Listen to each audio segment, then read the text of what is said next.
আমি কিন্তু এই এর মধ্যে কোনো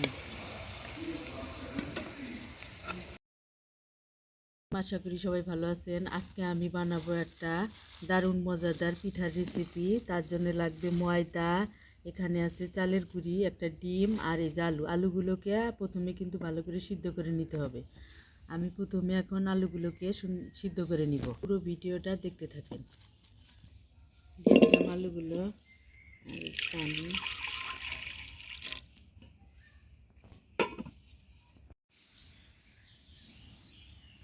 এদিকে আমার আলুগুলো সিদ্ধ হতে থাক আর আমি এই যে পেঁয়াজ আর মরিচগুলোকে কাইটে নিব।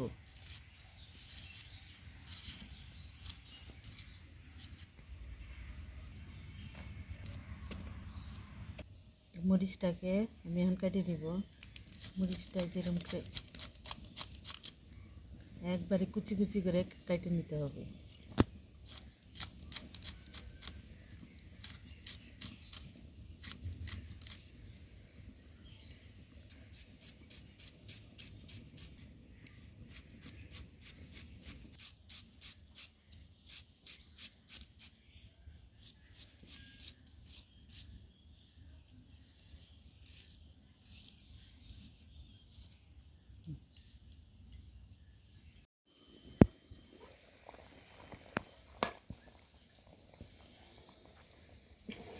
সিদ্ধ হয়নি, আরেকটু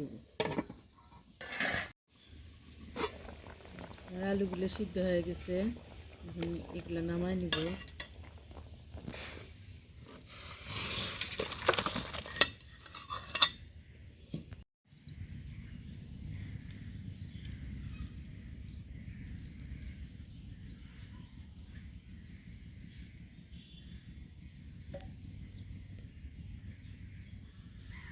আলুগুলোকে আমি আগে ভালো করে এটা মাখায় নিব, মিক্সড করে করে নিব, একবারে ভর্তার মতো করে নিব প্রথমে।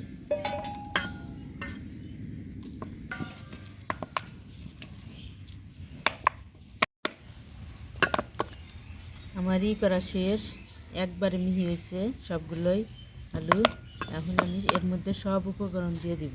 এর মধ্যে প্রথমে দিয়ে দিলাম ময়দা 2 মুঠ, আর 1 মুঠ দিব চালের গুঁড়ি। এই যে চালের গুঁড়ি। এর মধ্যে দিয়ে দিলাম এখন এই যে কাঁচা মরিচ, পেঁয়াজ,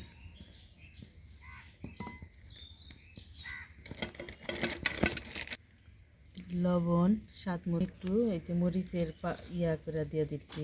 শুকনা মরিচ ভাইজে পাটাতে একটু হালকা করে বাইটে নিচ্ছি। এটা জিরার গুঁড়া ভাজতে জিরা গুঁড়া করে সেটা দিয়ে দিচ্ছি। ডিম,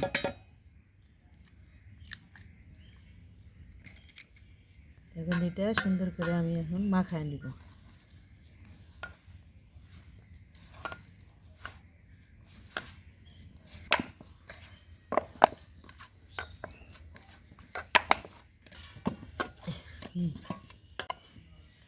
আমি কিন্তু এই এর মধ্যে কোনো পানি ব্যবহার করি নেই, পানি ছাড়া দেখেন কি সুন্দর আমার এই ডোটা তৈরি হয়ে গেছে।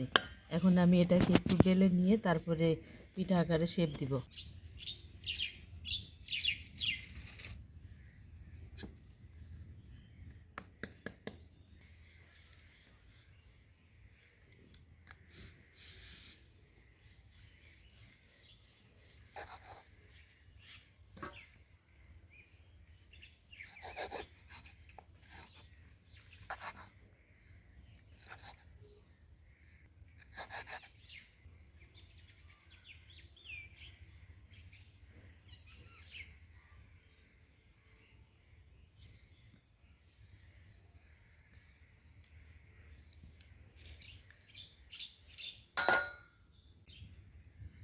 একে সব পিঠা বানানো শেষ হয়ে গেল। এখন আমি এগুলাকে তেলের মধ্যে ভাজে নিব। দিয়ে দিলাম তেল।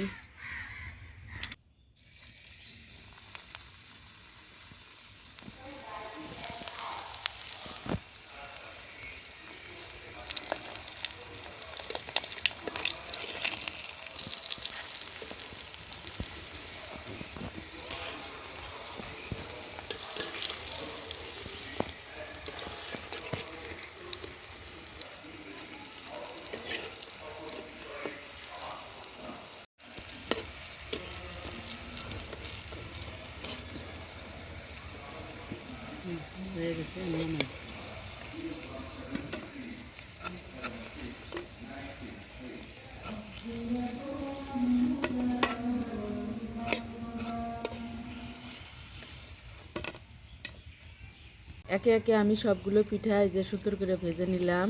আর এই পিঠাটার ভিতরে কিন্তু একদম আলু দেওয়াতে কিন্তু নরম হয়ে গেছে। আর এই যে কাঁচা পেঁয়াজ আর কাঁচা মরিচের জন্য এর কিন্তু স্বাদটা আরও দ্বিগুণ বেড়ে গেছে। আপনারা এইভাবে বাড়িতে বানিয়ে খেয়ে দেখবেন, অনেক মজা পাবেন।